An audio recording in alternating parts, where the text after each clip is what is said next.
Hey, and welcome to the AI Cookbook podcast. I'm Jeff. I'm Nate. He's back. Can you believe it? After a Ah, long vacation. All right, top five stories in AI this week. There's a lot going on. Lots of money being exchanged as well. So, number one, AI is moving from hype to hardware. $60 billion in acquisitions, near trillion IPOs this week. Compute's getting scarce and it's getting sucked up by big names and the platform capture. So I think this is pretty interesting, and probably the most interesting piece of the week is the news from Apple and what they're going to do. So let's start though with the big news. Elon's a trillionaire. SpaceX buys Cursor for 60 billion. They already have been renting compute, or rents compute to Anthropic and Google. Now they picked up Cursor, which is a development framework tool for vibe coding and things like that. You have any thoughts on this, Nate? outside of Michael, their CEO, being an intern for 4 years and then founding this company and getting acquired for 60 billion, pretty good. 24, yeah. It's an awesome story. It Um, is. Yeah. this to me is just a good continuation. I've seen so many different pundits on this, this topic about why Cursor and this is better and that is better. And I think people are missing the point is that we've just already, like everything else, accelerated this acquisition cycle. In this case for Cursor, which was the affordable option to instantly leapfrog ahead. And we're going to see so much more of these, what we think are crazy valuations, but in the long run, probably turn out to be wildly profitable.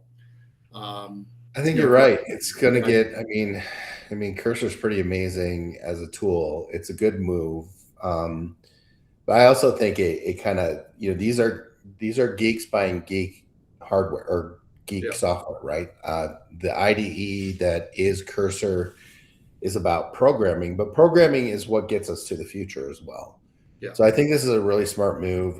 What I see Elon doing and SpaceX doing is really, and I've said this a couple times, focusing on the physical and the ability to code things.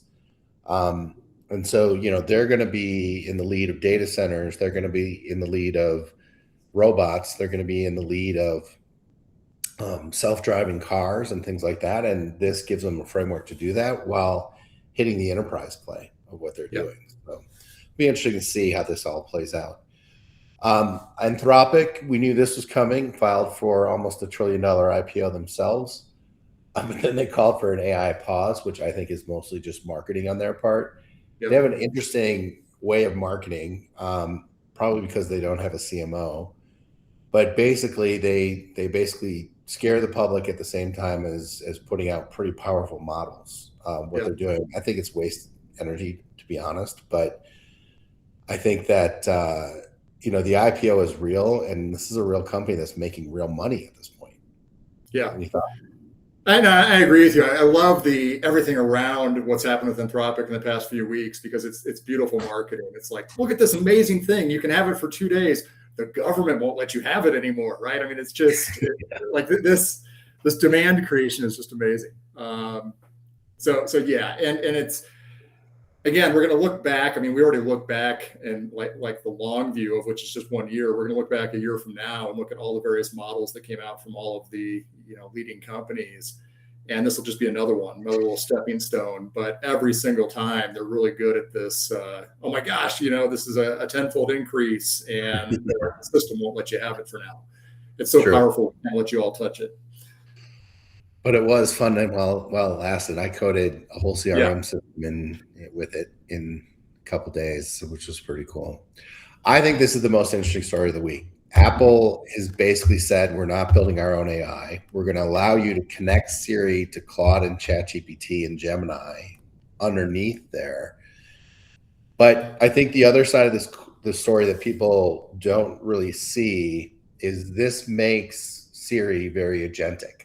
In the same way that Gemini Spark is coming on, people by the end of the year are going to be able to talk to Siri and have it book appointments for them, make purchases for them, do everything that it needs it to do, and book that straight out. just by voice control. Yeah. And I think it also finally makes Siri a valuable AI at some point. You any Yeah. thoughts on that? Yeah, I think that catches Siri up, right? Again, this is one of these things where we were all like, just what's, why is Apple behind? Why are they slow on this? But I also look at this story makes me think about how we were all like into prompt engineering, and that was a job, right? Like a year ago, that was the hot thing.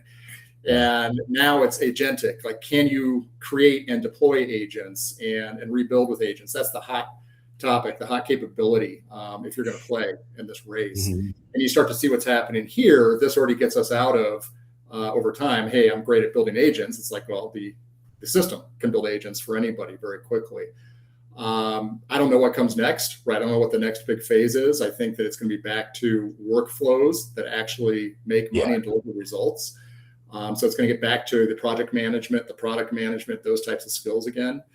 But yeah, it's just, you and I have often remarked, there's like these 6-month windows. There's this hot skill that we acquire, and it gets us a lot of clients, gets us a lot of interest. And then that's something that becomes codified right into the way that's operating. And that's what Apple's doing here.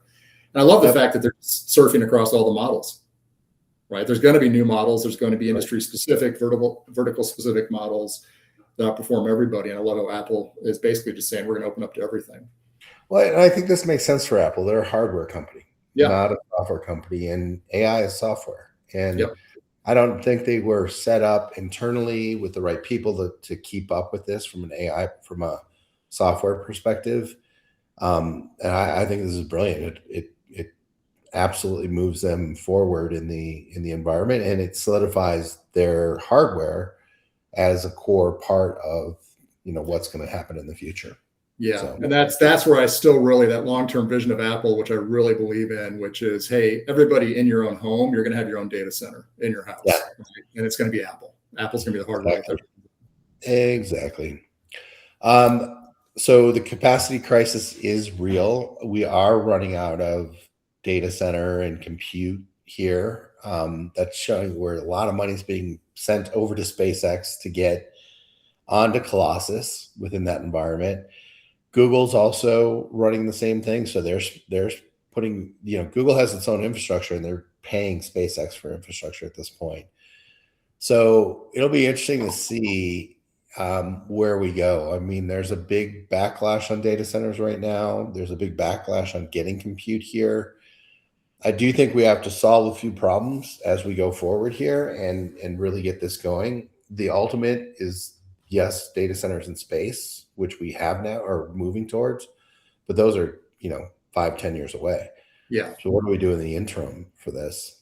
I don't know what else there is to say. I think I might have covered it all in this one, but if you got something to add, Nate, go for it. No, I think you nailed it. I think that the only other thing I would add to this is, as people, it's just like the dawn of the internet as we know it now. As people start to see real benefits in their life that they would scream if you took them away, you're going to start to see the data center resistance dissipate, right? It's because people will say, well, don't take that away from me. I love this new thing. It's like, well, you need a data center for that to happen. So as you were saying, let's move them to space. Let's move them to someplace where they're much more efficient. Yeah, Christine and I were talking about that. Because there's a new data center coming here in Parker right now. And she's like, I don't want that here. And I'm like, I do. I want it right next to me. Like you want a hotline straight through your yard. Give me all that compute I can get.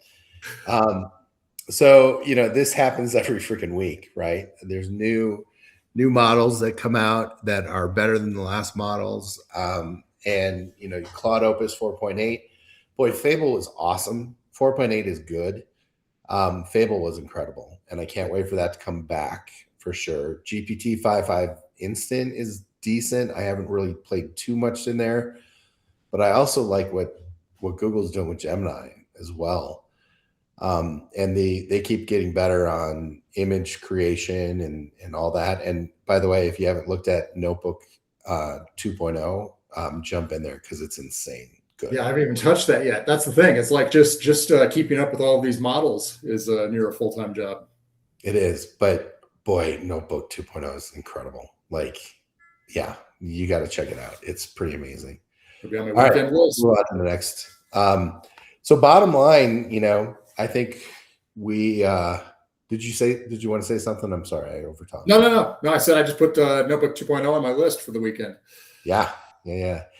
So I think we're definitely not in the research phase anymore. This is infrastructure, and it's deep, and more people are starting to come in. So it's already changed business. It's changed our ability to execute tenfold, and getting us into new areas for revenue and all of that, which I love.